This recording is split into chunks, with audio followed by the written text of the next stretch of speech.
Relajaros. Buenos días, buenas tardes, buenas noches, queridos Hans Brothers. Hoy quiero reaccionar a un hilo que se ha movido bastante en redes y que leído deprisa puede sonar incluso sensato. Un sacerdote diocesano, el padre Jaime Mercant, responde en formato preguntas y respuestas sobre las consagraciones episcopales que la Fraternidad Sacerdotal San Pío X anuncia para el 1 de julio de 2026, contra el mandato de Roma. Y la idea general que deja es muy tranquilizadora, que no pasa nada grave, que no hay cisma formal, que el estado de necesidad lo explica todo y que incluso una excomunión sería nula. Vamos a ver. Este episodio, por tanto, no va de atacar a una persona, va de algo más serio. En la Iglesia, la unidad visible no es decoración, es estructura. Si el Papa puede ser desobedecido en algo tan nuclear como la consagración de obispos, la Iglesia deja de funcionar como Iglesia y se convierte en una federación de grupos, cada uno con su emergencia privada y su bula casera, todos diciendo que están en comunión, pero a su manera. Así es que yo no voy a juzgar conciencias. Eso no me toca. Lo que sí toca, y además es obligación, es juzgar afirmaciones públicas con textos públicos. Porque aquí no estamos hablando de gustos litúrgicos ni de manías personales. Estamos hablando de derecho canónico y de eclesiología católica básica. Voy a ir siguiendo el hilo y sus giros. Al principio hay frases que suenan piadosas, aunque ya confunden. Luego empiezan los trucos y llega un momento en que ya no estamos en matices, sino en una redefinición de lo que es comunión, de lo que es cisma y de lo que significa obedecer en la Iglesia. Además, este análisis se apoya también en un directo del canal La Caverna del Lobo, que ha hecho un trabajo de detalle muy útil desmontando el hilo paso a paso. Lo mencionaré de nuevo al final, porque cuando alguien hace trabajo de hormiga serio, se reconoce. De nuestra parte, empezamos por el punto que decide todo lo demás: el mandato pontificio. Y es que antes de entrar en las respuestas del padre Mercant hay que dejar una cosa cerrada, porque si esto no se entiende, luego todo se convierte en humo con palabras bonitas. El tema no es si a uno le gusta más una sensibilidad litúrgica u otra. El tema es quién tiene autoridad para que haya un obispo en la Iglesia Católica. El Código de Derecho Canónico lo dice de forma limpia. En el Canon 1013, a ningún obispo le es lícito conferir la ordenación episcopal sin que conste previamente el mandato pontificio. Esto no protege una manía administrativa de Roma como si fuera sellar un papel. Aquí se protege algo mucho más profundo. Un obispo no es solo un señor con mitra y báculo para una foto solemne. Un obispo entra en la sucesión apostólica, que es sacramental, sí, pero también jerárquica. Y jerárquica significa que no va por libre, ni por aclamación de su grupo, ni por el criterio de como hay crisis, lo hacemos nosotros. Si quieres una imagen, piensa en una saga bien hecha y en una secuela pirata. Una cosa es continuar una historia dentro de la trama real, con sus reglas y su autoridad. Otra es coger personajes, hacer un spin-off por tu cuenta y decir que es canon porque a ti te parece mejor. Puede tener estética, público, emoción, pero no por eso pertenece a la línea oficial. En la Iglesia hablamos de algo muchísimo más serio: la comunión visible querida por Cristo. Por eso el Canon 1013, en el fondo, está diciendo esto: nadie fabrica obispos por su cuenta. Un obispo no se autoenvía, ni lo envía una fraternidad, ni una corriente interna. La misión se recibe dentro de la comunión, y en este punto concreto pasa por el mandato pontificio. Y el propio código deja claro que no estamos ante una falta menor. Dice el Canon 1387, el obispo que confiere a alguien la consagración episcopal sin mandato pontificio y quien la recibe de él incurren en excomunión late sentencia reservada a la sede apostólica. Eso significa dos cosas. Primero, que la Iglesia considera este acto gravísimo, no una travesura litúrgica ni una discusión para especialistas. Segunda, que toca el centro de la comunión, no una esquina. Por eso la pena está reservada a la sede apostólica. No estamos ante una riña de sacristía, sino ante un golpe a la estructura visible de la Iglesia. Y aquí conviene una precisión que luego se manipula mucho. Sí, una consagración episcopal puede ser sacramentalmente válida y al mismo tiempo ilícita. Puede haber rito válido, pero hecho en desobediencia grave y fuera del orden jurídico de la Iglesia. No es una contradicción, es la tragedia del asunto. No todo lo válido está bien, no todo lo que funciona está en comunión. Y esto también pasa en la vida normal. Puedes tener una llave que abre una puerta, pero si has entrado rompiendo la cerradura y saltándote al dueño, no puedes decir que todo está en orden porque la puerta se abrió. Si alguien relativiza el mandato pontificio en la consagración de obispos, ya no está haciendo un matiz prudencial, está tocando el principio de unidad en un lugar muy delicado.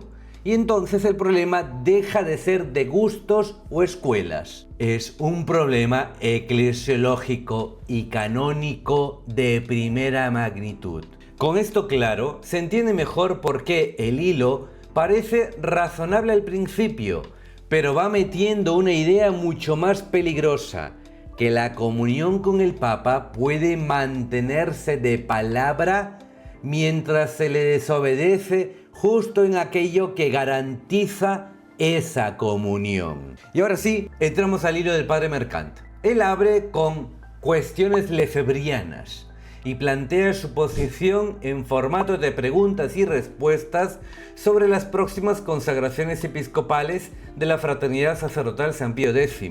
El formato en sí no es el problema. El problema es que dentro de ese formato va soltando respuestas muy tajantes en asuntos donde una palabra mal puesta ya deforma todo. Y eso se ve desde la primera pregunta. La pregunta es esta: ¿pecarán mortalmente los lefebrianos con estas consagraciones episcopales? Y la respuesta es no, en absoluto. Aquí aparece la primera trampa. Suena piadosa, prudente, incluso humilde, pero mezcla cosas que hay que distinguir. Una cosa es decir, con razón, que yo no puedo leer la conciencia de una persona, lo cual es verdad, pero otra cosa muy distinta es responder no en absoluto, como si el acto que se plantea fuera moralmente neutro o poco menos que irrelevante. Y no estamos hablando de una tontería. Una consagración episcopal contra el mandato pontificio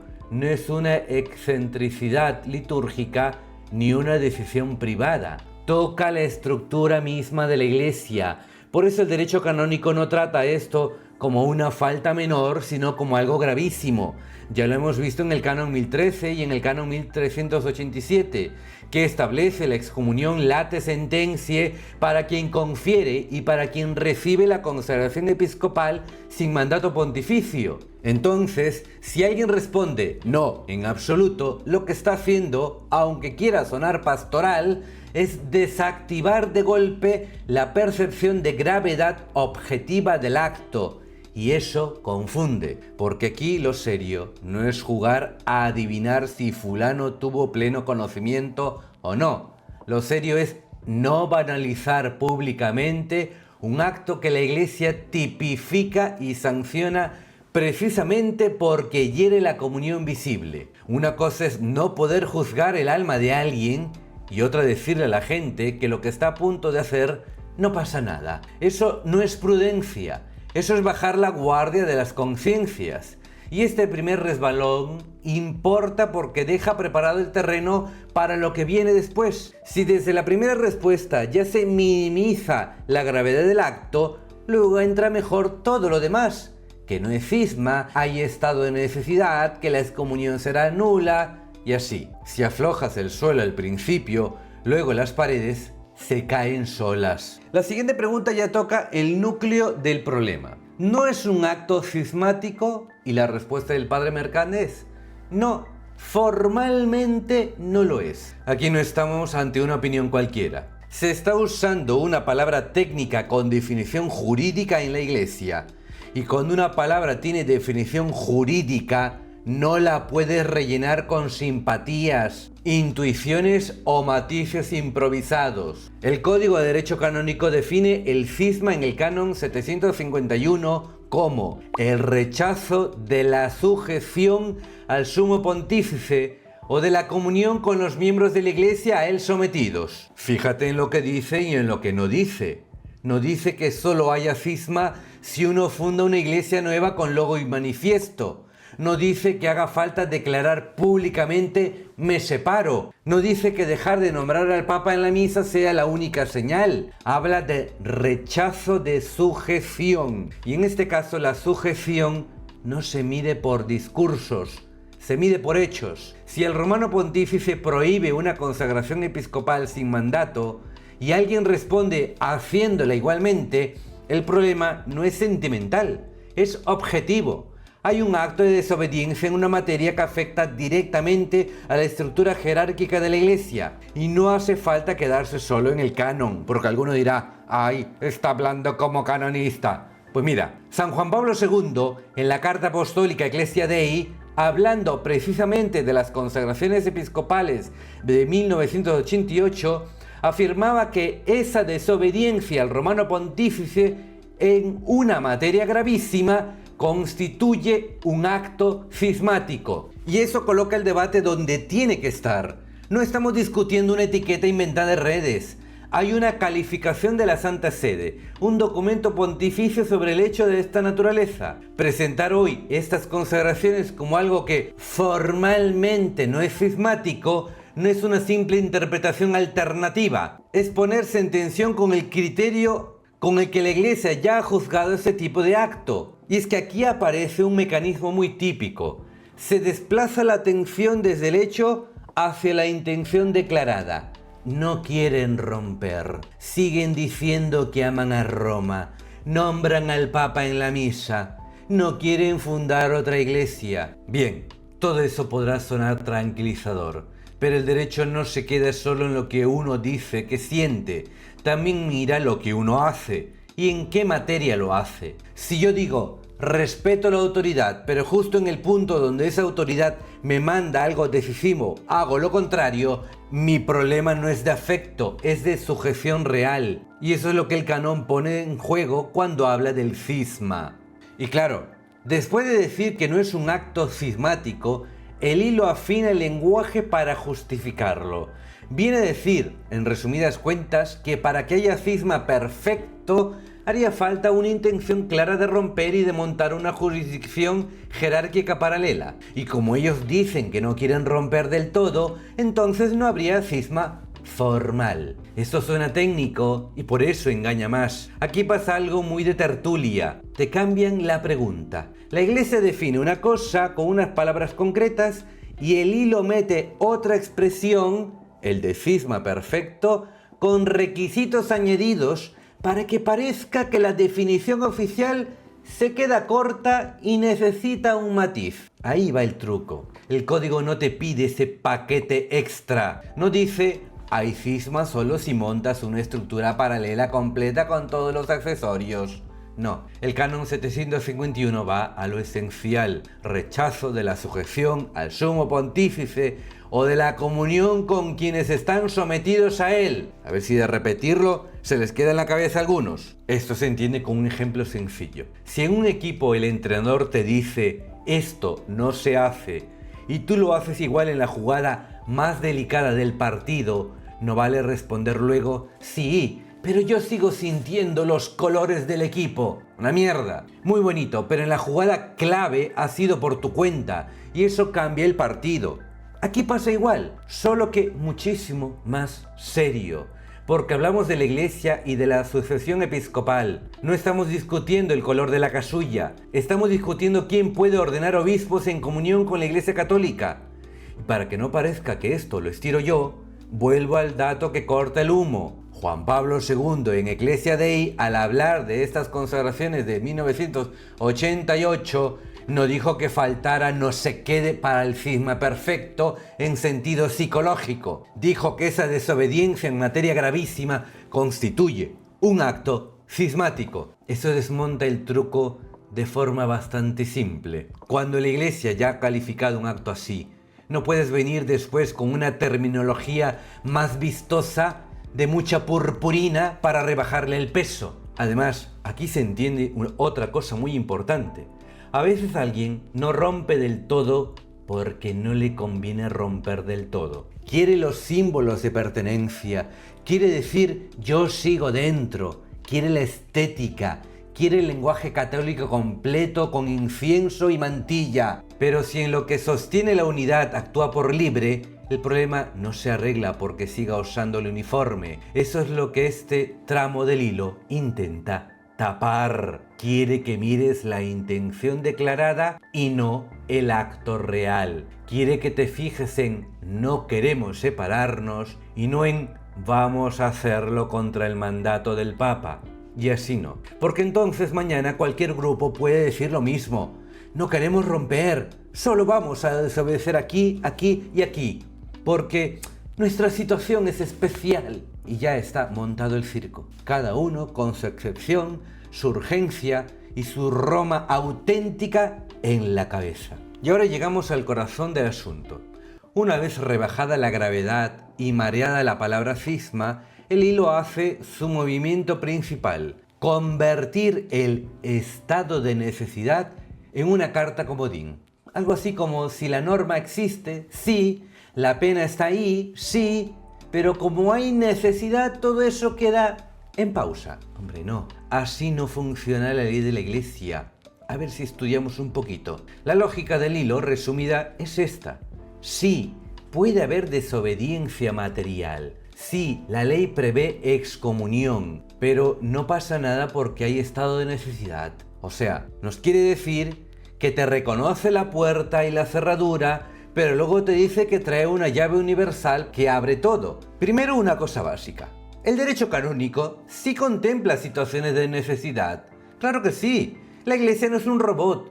La Iglesia sabe que hay casos extremos, urgencias reales, situaciones en las que la aplicación de una pena o de una norma exige mirar circunstancias.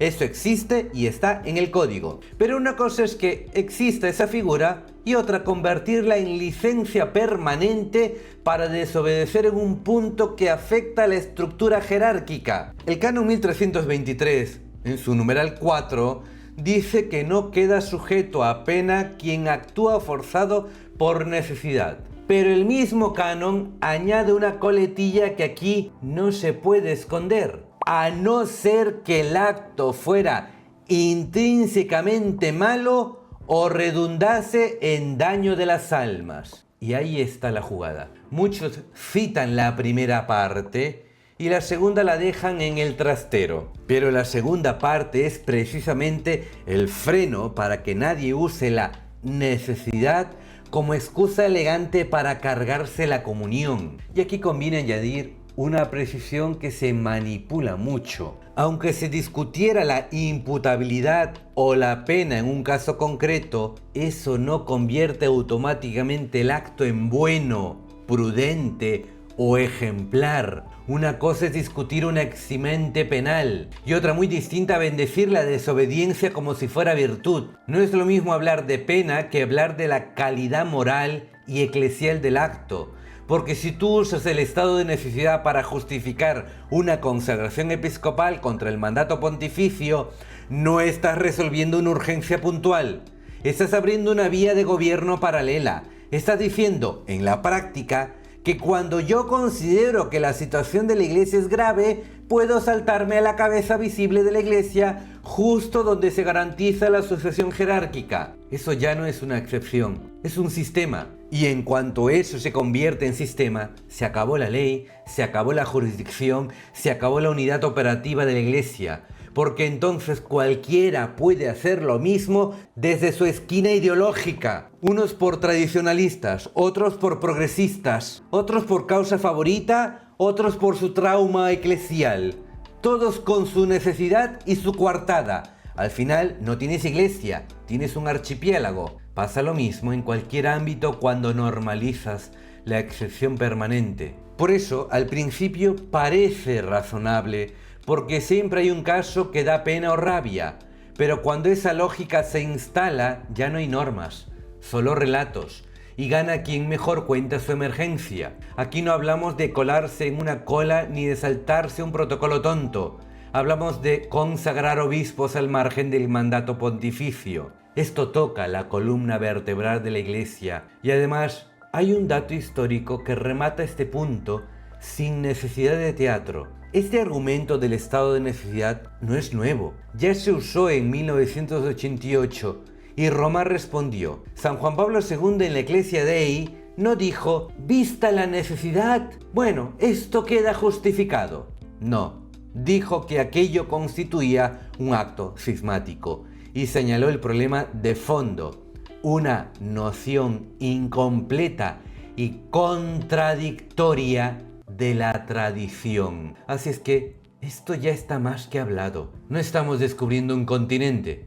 Por eso cuando hoy alguien usa el estado de necesidad como llave maestra para desactivar la gravedad del acto, no está haciendo una lectura prudente del código. Está intentando usar una excepción penal para vaciar de contenido una norma que protege la unidad. Pero ojito, que aún queda lo más fuerte, porque el hilo no se conforma con decir que hay necesidad.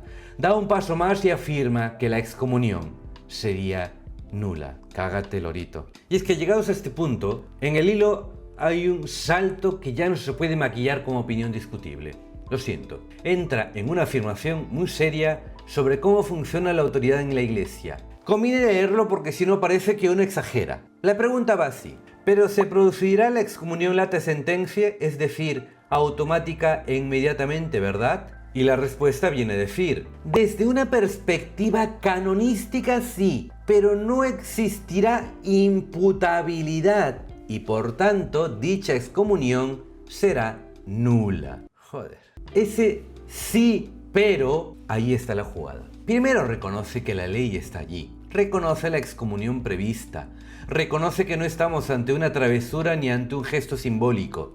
Y acto seguido vacía la consecuencia con una especie de declaración de nulidad hecha desde fuera de la autoridad que tiene que juzgar. Y aquí hay que poner orden. La pena no se convierte en humo porque el autor del acto o sus defensores digan que había una causa superior. Si fuera así, cualquier pena en la Iglesia sería opcional. Bastaría con escribir un hilo largo, citar 2 cánones a medias y declarar nula la sanción. Cada uno juez de sí mismo. Eso no es derecho.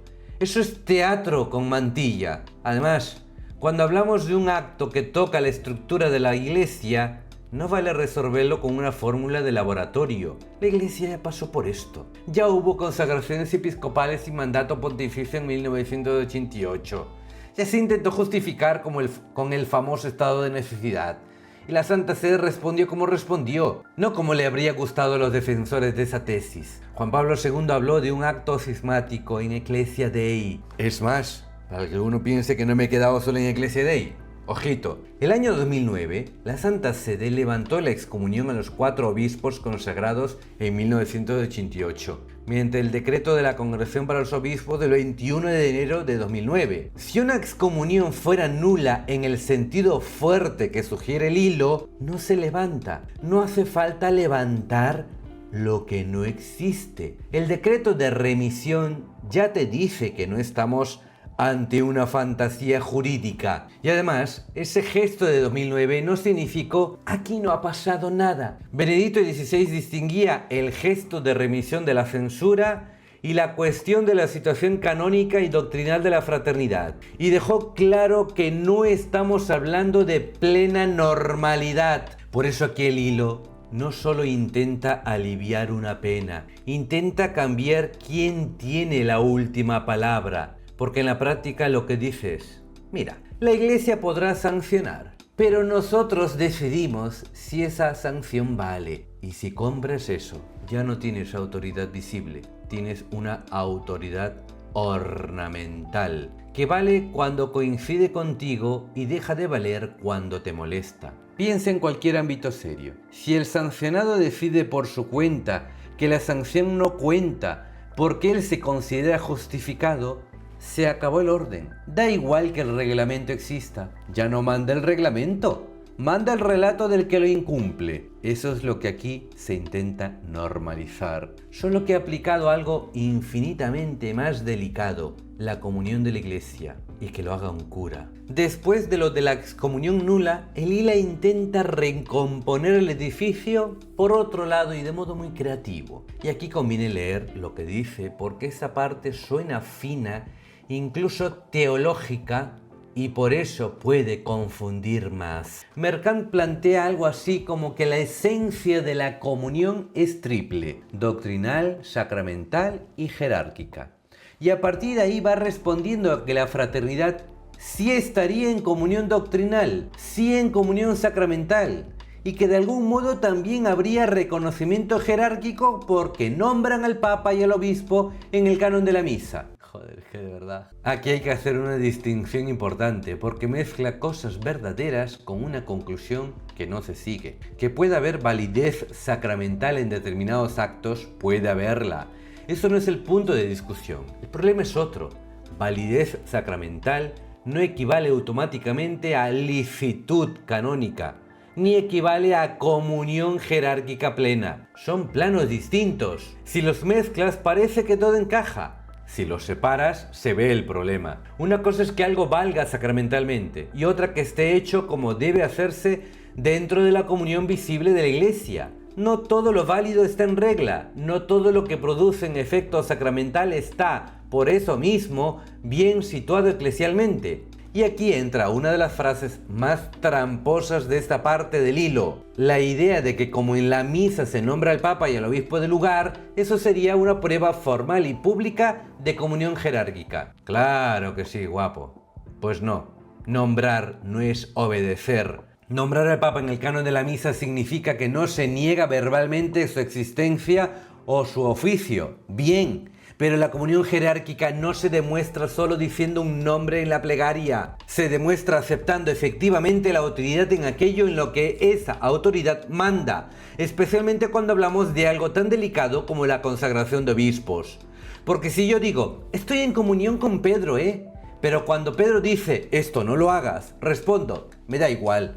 Yo lo hago porque mi juicio está por encima en este caso. La mención litúrgica no arregla el problema de fondo, lo adorna, pero no lo arregla. Aquí pasa algo parecido a quien dice, yo respeto muchísimo a mis padres, y luego organiza su vida contra todo lo que le han dicho en lo esencial, y pretende demostrar el respeto porque en Navidad les llama por teléfono. La llamada puede ser real, el cariño incluso puede ser real, pero si en lo decisivo no hay obediencia, no puedes usar el gesto para tapar la ruptura práctica. Y esto no se resuelve con un discurso bonito sobre comunión espiritual o comunión profunda. La iglesia no es solo una realidad interior, también es visible, jurídica y sacramental.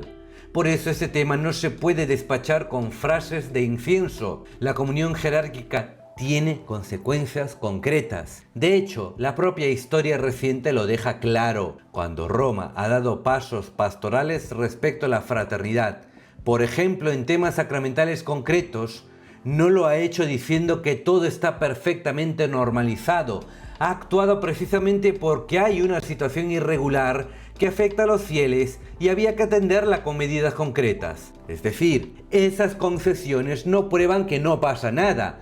Prueban que Roma intenta cuidar a las almas sin llamar blanco a lo que sigue siendo un problema canónico. Y aquí se ve el mecanismo del hilo. Coge una verdad parcial. Hay elementos reales de catolicidad. Hay sacramentos válidos, se nombra el Papa y desde ahí te empuja a una conclusión que ya no es verdad. Entonces la comunión jerárquica está básicamente intacta y todo eso no es tan grave. No, ese salto no se puede hacer. No hay que ser tan cutres. Además, hay una parte del hilo que intenta hacer algo que suena muy culto y muy de biblioteca, pero que en la realidad sirve para rebajar la obligación de lo que no le conviene. La jugada es esta: decir que el Vaticano II fue pastoral, no dogmático, y a partir de ahí insinuar que sus enseñanzas se pueden tratar como si fueran poco menos que orientativas. Luego se remata citando a Benedicto XVI como si Ratzinger dijera ese enfoque. Y no. Primero, es verdad que el Concilio Vaticano II no fue convocado para definir nuevos dogmas con fórmulas solemnes en cada página. Eso es verdad. Pero de ahí no se sigue que sea opcional, ni que cada uno pueda tratarlo como un menú de degustación en un colonial. De si esto sí, esto no. Esto me gusta, esto no me gusta. Esto lo tiro porque es pastoral y esto me lo quedo porque es dogmático y tiene un anatema sint. Ese salto es el truco. La Iglesia no funciona con un esquema tan infantil como si no es infalible de modo extraordinario, entonces lo ignoro. La propia Iglesia enseña otra cosa. Lumen Gentium 25 habla del obsequio religioso de la voluntad y del entendimiento al magisterio auténtico, también cuando no se propone una definición ex cátedra, y eso tiene traducción jurídica en el canon 752. Por eso aquí no estamos en una zona libre de obediencia intelectual y eclesial. Además, aquí hay que decirlo sin titubeos, porque este es el truco de fondo. Pastoral no significa opcional. El magisterio auténtico no es un conjunto de sugerencias elegantes para escoger según me convenga. Obliga en conciencia. Y por eso el canon 752 existe, precisamente para cortar esa caricatura de si no es definición solemne, hago lo que quiero. Y con Benedicto XVI pasa algo parecido. Se le cita muchas veces para hacerle decir justo lo contrario de lo que dijo. Benedicto criticó, sí, los abusos postconciliares, las lecturas de ruptura, el uso del concilio como excusa para fabricar una iglesia nueva, pero precisamente por eso lo defendió. Lo que él combate es la hermenéutica de la discontinuidad y de la ruptura, y propone una hermenéutica de la reforma en continuidad. Esto lo dijo en el discurso de la Curia Romana del 22 de diciembre del 2005. El que quiera, que lo vaya a leer, que no me lo invento, yo pongo las citas. Eso no es ningunear el concilio, eso es rescatarlo de quienes lo convierten en coartada para destrozar la liturgia, la doctrina o la disciplina. Benedicto no dice que como es pastoral, cada uno haga lo que quiera, dice justo lo contrario, que hay que leerlo dentro de la continuidad de la Iglesia. Por eso aquí viene la trampa del hilo. Coge una verdad parcial. Benedicto criticó ciertos usos del concilio y saca una conclusión que no vale. Por tanto, yo puedo relativizar el peso del Concilio Vaticano II cuando me estorba. ¡No! ¡No! Tiene que haber riego. ¡No! Esa conclusión no sale de Benedicto, sale de una lectura interesada de Benedicto. Esto importa porque afecta directamente el tema del vídeo.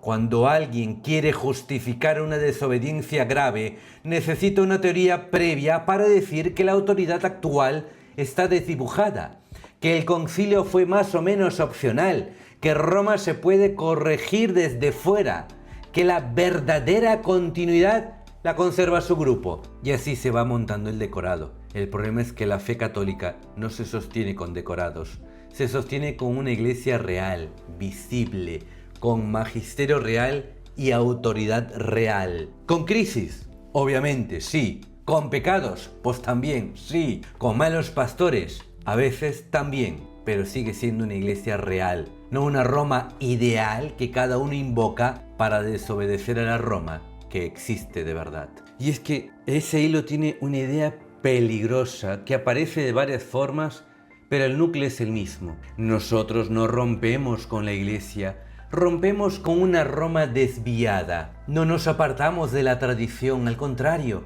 desobedecemos para salvarla. El cisma sería romper con la verdad y nosotros estamos con la verdad de siempre. Suena fuerte, incluso épico. Precisamente por eso hay que desmontarlo con calma. Aquí se hace una operación muy peligrosa. Se separa a la Iglesia en dos. Por un lado, una Roma eterna, ideal, pura, lo que yo tengo en la cabeza. Por otro, la Roma concreta, la de hoy, con sus defectos, sus crisis, sus decisiones y sus papas reales. Y entonces se dice, yo desobedezco la segunda para ser fiel a la primera. Eso, dicho bonito, sigue siendo lo mismo.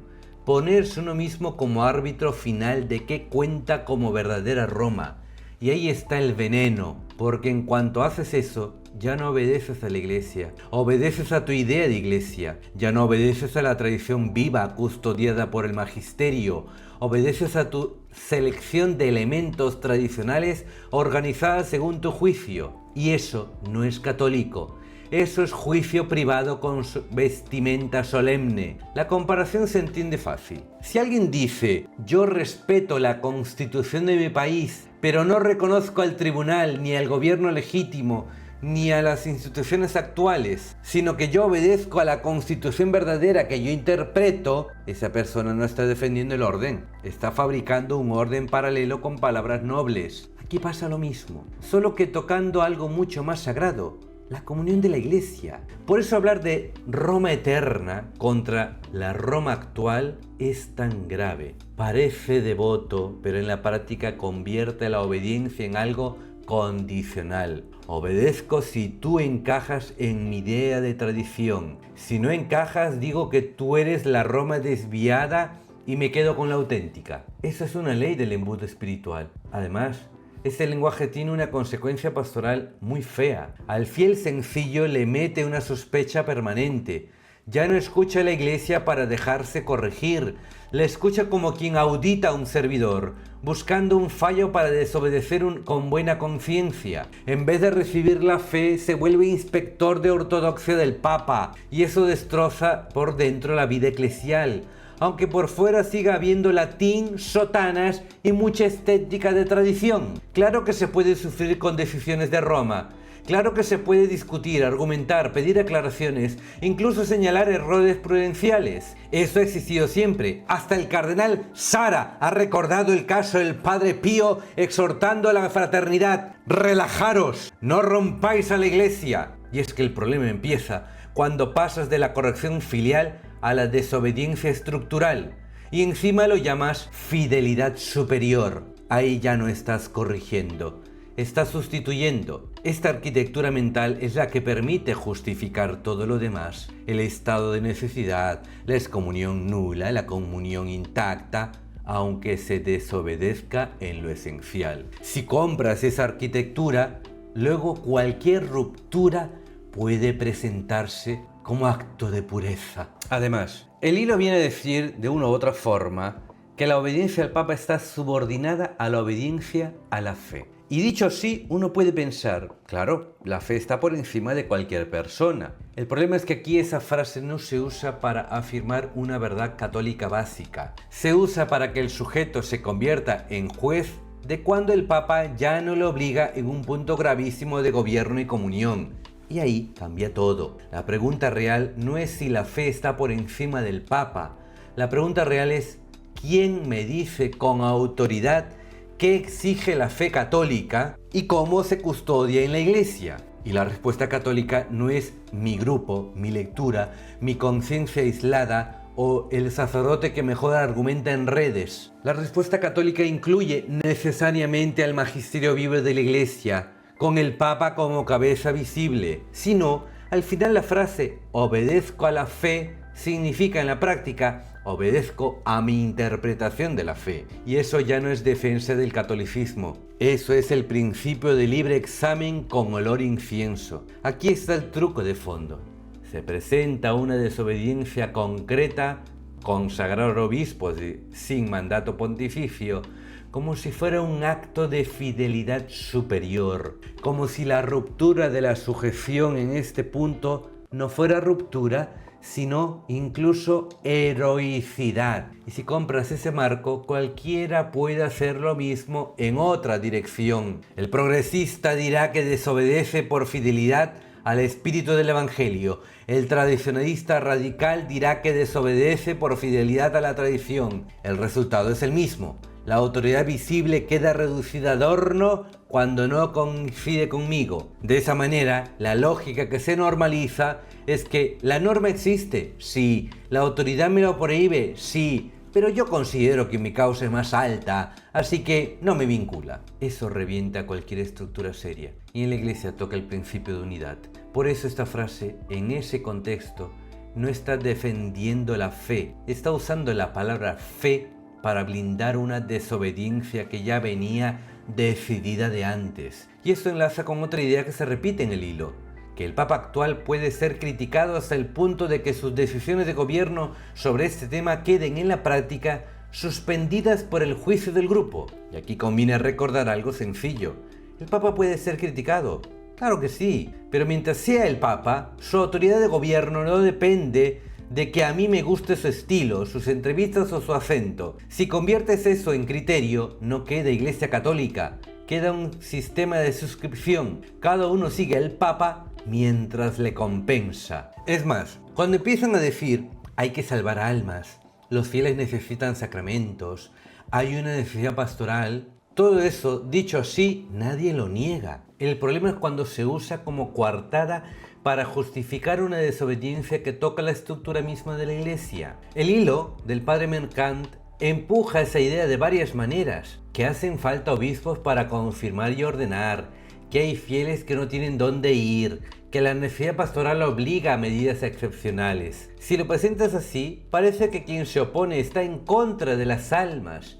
Y no, eso es chantaje emocional y hay que cortarlo. La cuestión no es si las almas importan, la cuestión es si se puede invocar el bien de las almas para saltarse al Papa justo en el punto donde se protege la comunión jerárquica. Y la respuesta católica es no. El fin no vuelve bueno cualquier medio. Y tampoco vuelve prudente una ruptura práctica con la autoridad visible. La iglesia no es una ONG sacramental donde lo único que cuenta es que haya servicios. La iglesia es comunión. Los sacramentos no son piezas sueltas.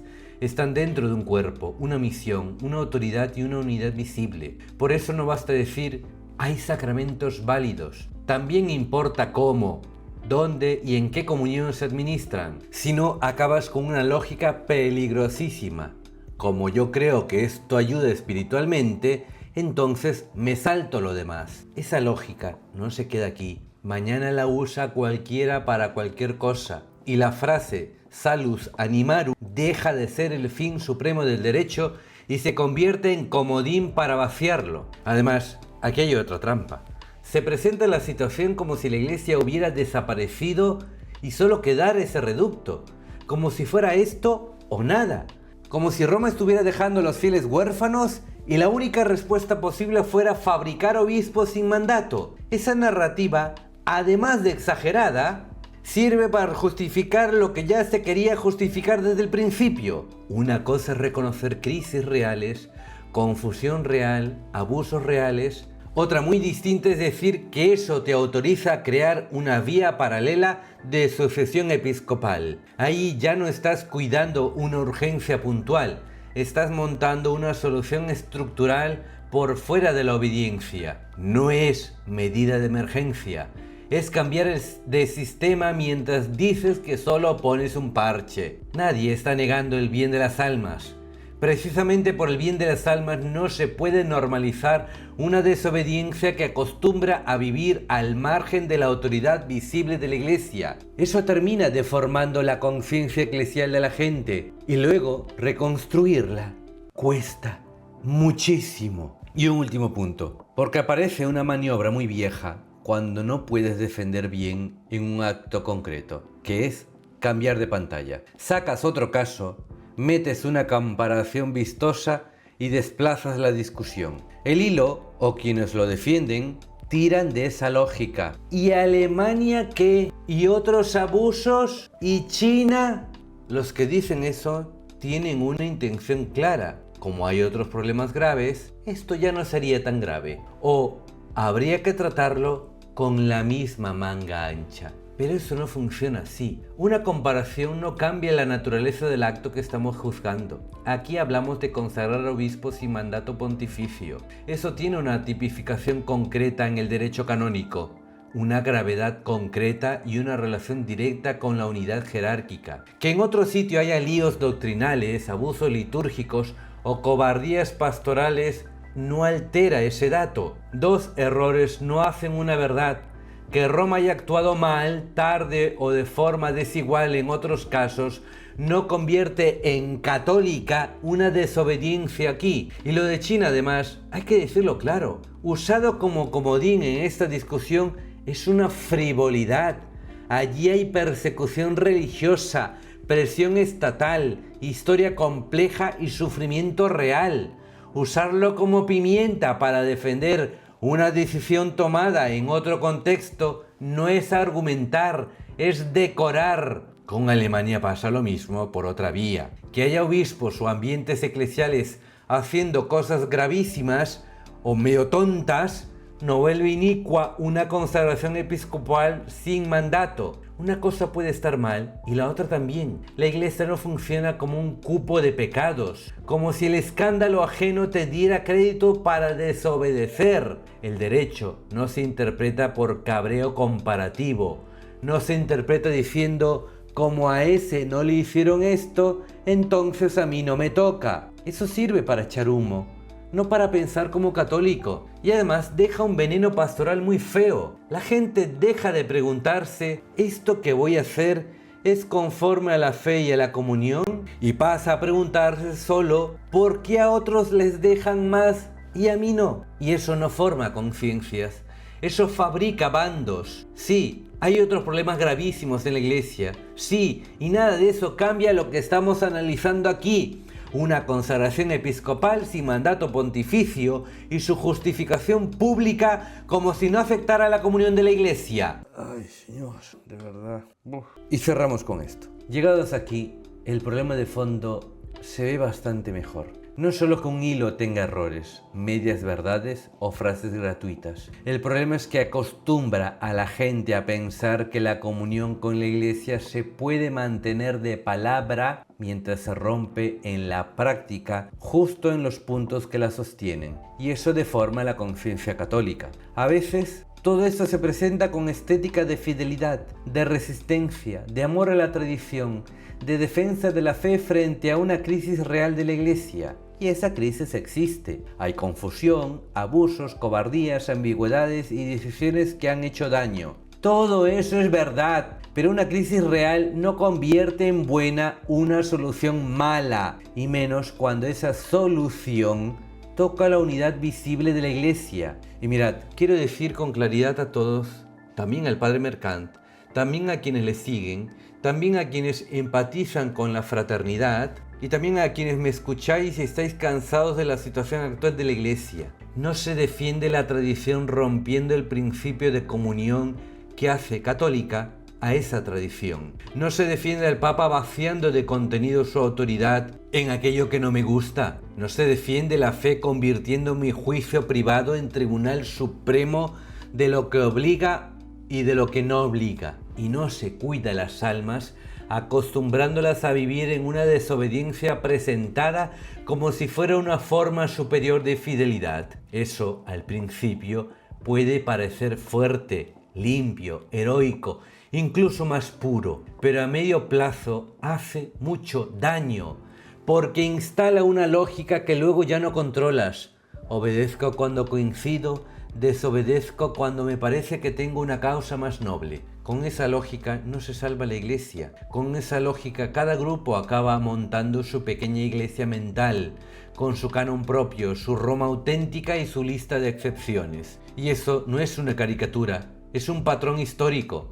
Cada vez que alguien separa la verdad de la comunión visible, acaba diciendo que él conserva la pureza mientras la iglesia oficial se ha desviado. Vaya por Dios. Lutero, Zwinglio, Calvino y compañeros mártires. Cambian los nombres, cambian los siglos, cambian las estéticas, pero el mecanismo es el mismo. Al padre Mercant, con respeto, pero con claridad, no se puede jugar con estos temas como si fueran una casuística brillante para redes.